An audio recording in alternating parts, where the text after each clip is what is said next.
What to wear to the office, to work after lockdown. Have you heard it? Have you heard?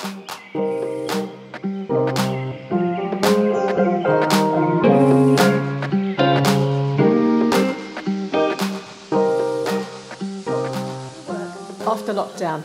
Have you heard it? Have you heard the call of Mama Office? Mama Office calling you back, beckoning back her flock. Have you heard that call? I'm starting to hear it. But things won't be the same. The office has changed, the environment has changed, the rules are going to be different, the culture may be different, our colleagues may be different, and we're different.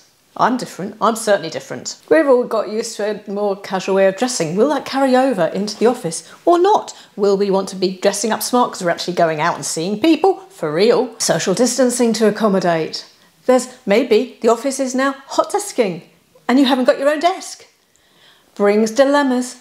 It brings dilemmas. So what are we going to wear to the office? How are we going to cope with these changes, and what do we need to remember? Those things that we used to do en route. We used to do them routinely every day. It's over a year I've been at home. Am I going to remember to put my earrings in the morning? So what are we going to wear? And I've chosen today, I'm showing a silk shirt because silk it can accommodate it can fit in with a pair of jeans if you're going to go in casual, but look a little bit professional, saying, okay, I'm respecting the fact that this is an office, but I'm also respecting the fact we've been out of the office for a year and okay, maybe my colleagues are all going to be casual, but it's professional, so I'm wearing a nice shirt. And also, I'm going to give the impression of, Anne-Marie, while you've been away, you've turned elegant. I know, it's going to be a shock to the system. And I do want to say that LILYSILK have kindly sponsored a portion of this video.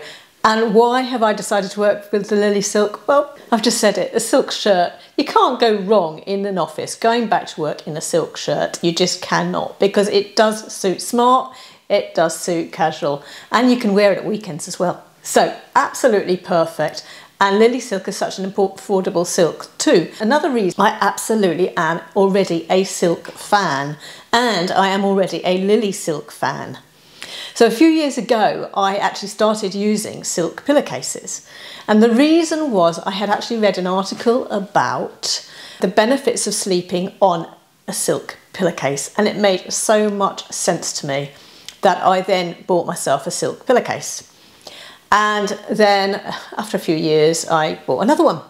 So I've been sleeping on silk for quite a few years. My head on silk pillowcase, not sheets, pillowcase. And very, very sold on the concept. So I can now offer you a 15% discount. And on the LILYSILK website, the pillowcases come in a variety of sizes. So because I know in countries we all have different size pillows. So it's absolutely really well thought out. And the reason I started using a silk pillowcase, and what I had read at the time, was that my hair would be less greasy, so I wouldn't need to wash it so often. And that, you know, if you're going to work, you don't want to be washing your hair half your life, do you? And I have noticed my hair is a lot less greasy.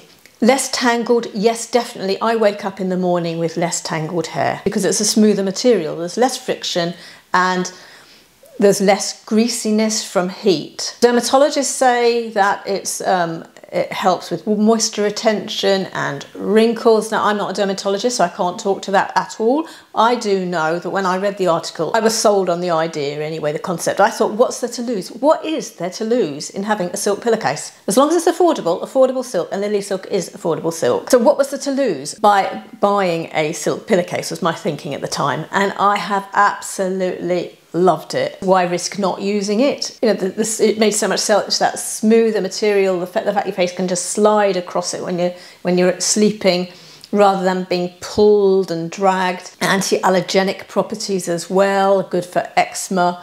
Dust mites don't house themselves in silk like they do other materials. But most importantly, what really resonated with me was the concept of the smoother material not dragging across your face. That really did resonate with me, and drag across the hair. And that's why I did switch to silk. What I did notice afterwards, I've been using silk for a number of years, and somebody else makes the bed and actually puts a cotton pillowcase down, I notice it. You know those restless nights you get where you can't sleep and then you start getting hot and your face is hot and your head's hot and your neck's hot and you're turning the pillow trying to find a cool spot so you can go back to sleep? If I'm sleeping on silk, I don't do that. Okay, I'll have sleepless nights sometimes. That happens, that's life. but I don't have to turn the pillow around to find a cool spot. That just does not happen. So last summer when my hair started to grow, I wanted to start experimenting with putting it up in a bun or a ponytail. So I actually bought myself a LILYSILK scrunchie, because my thinking was, if silk is good for the hair to sleep on, why would you put anything else in your hair as a scrunchie? LILYSILK have kindly given you an opportunity to shop their website for pillowcases, shirts, blouses, various other items they've got on their website at a 15% discount. So if you open up Show More, you will find the code and link to their website. Also links to the pillowcases that I am now using, and also this placket shirt. I chose, this is lovely, isn't it? I chose light pink, it's called light pink, and on the website it looked slightly dusky pink to beige, more beige really. And it's come out true. It's come out true as the colour on the website. So really impressed. Anyway, it's mulberry silk. I don't know much about silks, to be honest. The different types of silks, I'm no expert. I'm not a silk expert. I do know that I actually really can feel the quality. What am I thinking about for the office? And I've been back for one day, and we are not going to be having dedicated desks anymore. We're hot desking. We aren't going in every day. It is going to be a matter of choice. And there was a survey out today actually in Britain on the news, and a lot of companies are going to be migrating to that model. They're giving up the office space as well. We've given up some space in our office, so there's going to be less capacity. One of the problems I have already discovered is that we are not having lockers. So we're hot desking, but no lockers. Now, my little library, whole library of shoes that I had under my desk before, because I would wear trainers into the office to commute in, then I would change into my heels when I was there, and depending on what I was wearing, I would either put black shoes on, blue shoes on, nude shoes on, red shoes on. They were all there. They were all there under my desk, absolutely all there under my desk. What are we going to wear on our feet that's comfortable to get there, but also going to look okay when we're there? So, you know, it's going to have to be a low heel shoe of some sort. Where our legs were used to wearing heels before, they aren't now necessarily. Our calves may well start screaming in protest. So that's another issue. Are our calves ready for this? Are our calves and legs ready for this cool back by mama office? Are they ready? Mine aren't. No, mine aren't. So I would be wanting to be wearing a lower heel anyway. But I would also be thinking that if I had a locker, and I don't have that luxury, but if where you are, you have that luxury, you may have room for a pair of shoes, but only one. So it's going to have to be a shoe colour that would go with all of the outfits you might wear to work. So in my case, I wouldn't be going for black or navy necessarily. I'd be going for a nice nude shoe like this. This is one that I've had for a number of years. A lovely patent leather nude shoe. Will go with anything that I've then got in the office that I'm wearing, colour-wise. And the other one that could work is red. And I know that's a little bit offside, isn't it, in thinking? It's a bit offside, but if you think about it, it goes with navy, it goes with grey, it goes with black. It can even go with green. I've worn it with green. It looks fine with forest green, or, you know. So it's very, actually, you know, red in some ways. A red shoe is almost a neutral. It certainly seems to go with all those corporate colours anyway that I've used in the past. Of course, we also want to look like we're not going back, stuck in 2019. We're not in a time warp. We have moved on in our time at home. We have moved on. And so there's another reason why I picked a shirt like this, the collar, and that's what I chose, was because that it's so classic. It's not something that looks like I've dated, you know, or it's dated, or I'm out of date, especially as actually shirts are fashionable now, and shirts are the thing. But I thought it'd be an incredibly versatile shirt, one, for the office to show that I'm not stuck in 2019, and is because this is so classic, but also that I can actually use it for evenings as well, because it is such a glamorous item. Another consideration is going to be the temperature. Do you remember that air conditioning that really cranks up when it's hot outside and you're freezing in the office? Well, what I used to do was keep a shawl or a big thick blanket scarf. I kept a big thick blanket scarf behind me on the chair behind me, but I won't be able to do that anymore. If I haven't got a locker, I can't even keep one in a locker. So I'm going to have a bag that I'm taking big enough that will actually have a scarf in it, a blanket scarf in it, or if you may be lucky enough to have a locker and you could squeeze a blanket scarf in. But if not, then I would have to be layering up, you know, with jackets and cardigans and things on my travel in. So as I have got something, you know, I've got something that will keep me warm once I'm in that cranked up air conditioning environment. Oh my goodness. Just look, I am ready. I'm ready. I almost want to go back. I almost want to go back. Getting into this, I almost want to get back. But not quite. So where were we? We were talking about layering, weren't we? Yes, so a black jacket, a black cardigan. And it may be that you don't need to wear smart trousers. Maybe you can wear some smart jeans or some black jeans. If you're going for black jeans, it may be an idea just to make sure you have got some that match your jacket. I don't know if you can see, but that's a faded pair of black jeans, so that would be a no. This is a smart pair of black jeans, and that's a yes. Put them together. Can you see? There you see. So just make sure that your jeans match your jacket, the right black. Just don't just make an assumption, oh, you've got a pair of black jeans, it'll match the jacket.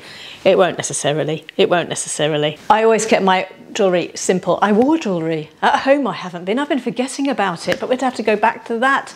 Remembering to put the earrings on in the morning, remembering to put a little necklace on. No bracelet.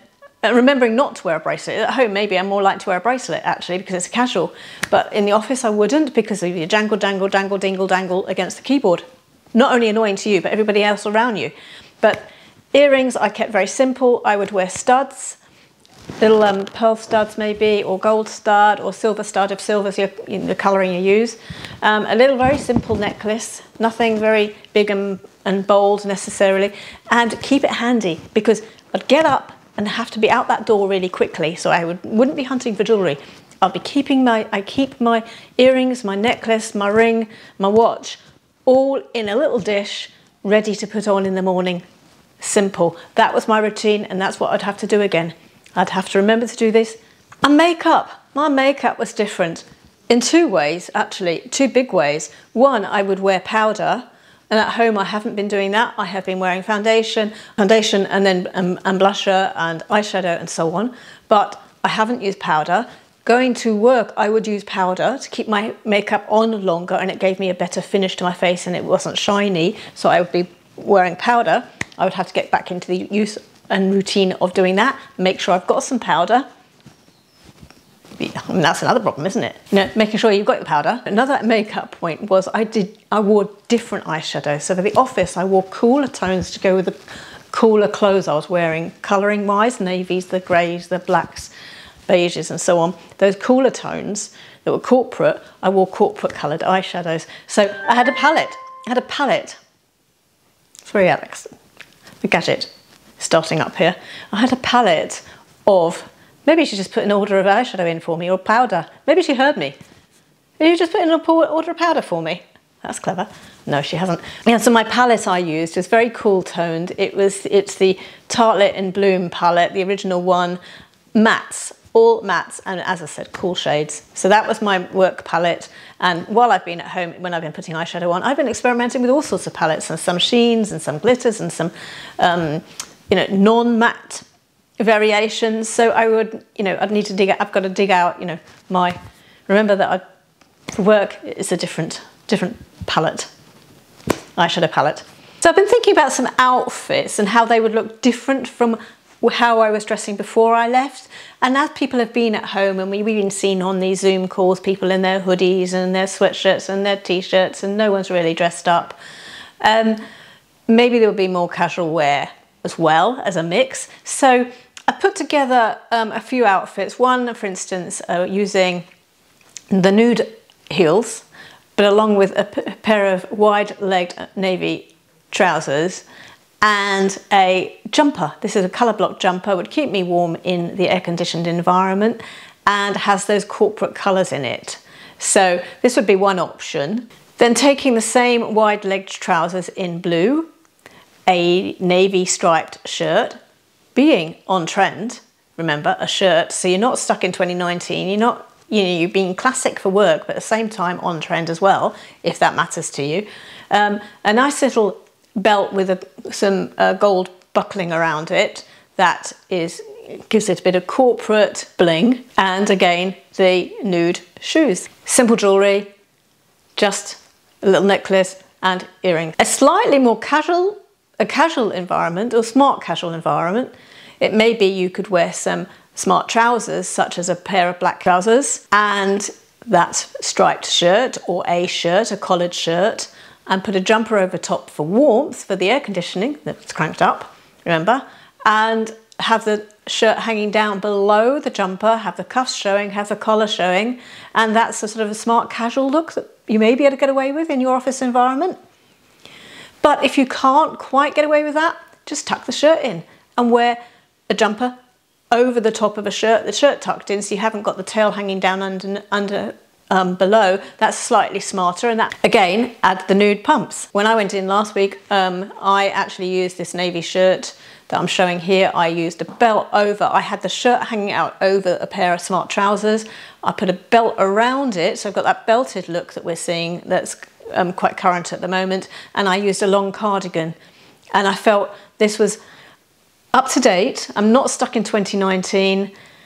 I have moved on in the 15 months, and I'm still with the external vibe. You know, I've moved on in my dressing along with the rest of the world, but I'm looking corporate and smart and acknowledging the fact it's an office. So this is what I wore. Shirt out over the trousers, casual and also current. Smart trousers, but a striped shirt shows that it's corporate, and I'm respecting the fact that I'm in an office. I felt it was quite, you know, it is quite a good combination. And then another option would be a shirt dress. You know, may well have a shirt dress hanging in your wardrobe, or, you know, on the hunt for one, but a shirt dress would be a good option for the summer because it's sort of professional, recognising the fact you're going into an office, but you're wearing a summer dress. And then I had a look back on what I was wearing just before I left the office 15 months ago or so, and to see if they would give me some inspiration. So here's a little bit of a slideshow of my previous outfits, what was kind of the office vibe just as we left the office in the UK. This was the sort of thing I was wearing. So those are coming up now, and that leads me to say, do not forget there is a discount code down below, and I will see you all in another outfit.